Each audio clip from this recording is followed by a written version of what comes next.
How'd you feel about last night? It went well? Yeah. I started working with sushi on a full-time basis really strongly was when I started working at Morimoto. I did pick up quite a number of skills from it. A little bit of salt and pepper, you're going to spritz it on top here.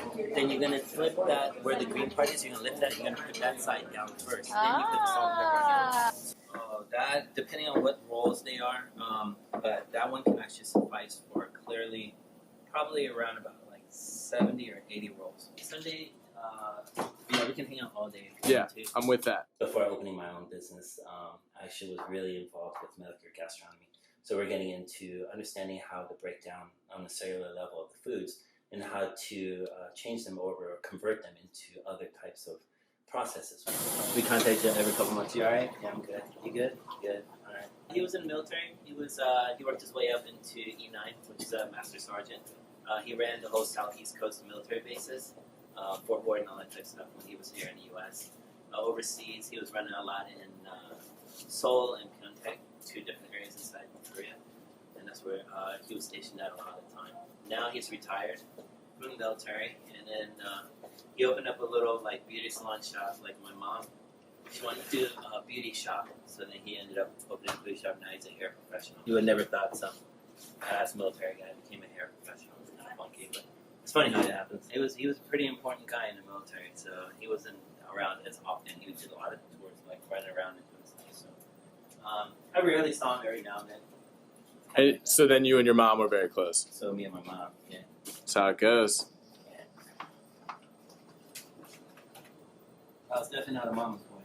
And that caused her a lot of headache. My parents were never really around that much, so I actually feed myself. So I actually started cooking for myself when I was a little kid.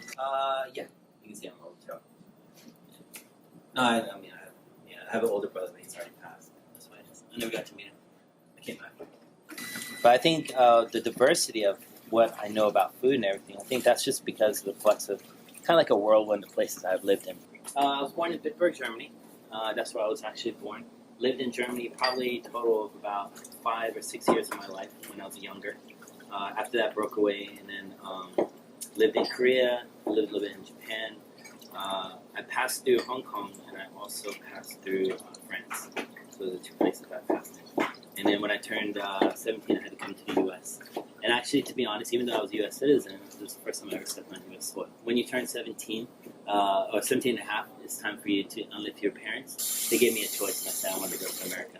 Everybody wants to come to America. The creative outlet, I allow myself to actually present myself about 10% of the menu. If I sell just 1 or 2 a night, or if I sell 1 or 2 a week, it's more than enough. But it brings that pizzazz to the menu, and it does allow me to at least try.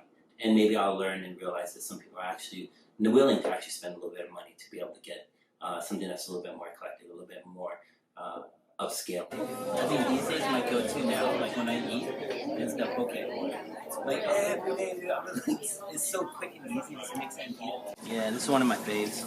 This one comes out of Jo Kimedai, which is actually an area that's off the coast of Japan, and this specific breed lives in that area, harvests in that area. So you try to preserve as much as possible because it actually gives a lot of aesthetic and color, and silver is just a pretty nice natural color to actually see when it contrasts with other different fish. Colors come into major play.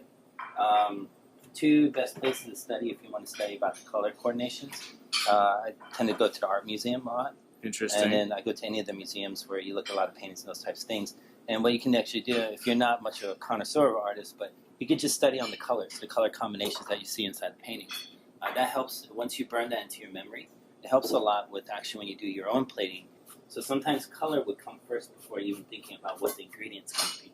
So Really? you start to think about the color, and then you start to pick the ingredients. So that does work that way too. Macadamia nuts and honey, I just felt like the macadamia nuts needed the honey. So that was a flavor profile.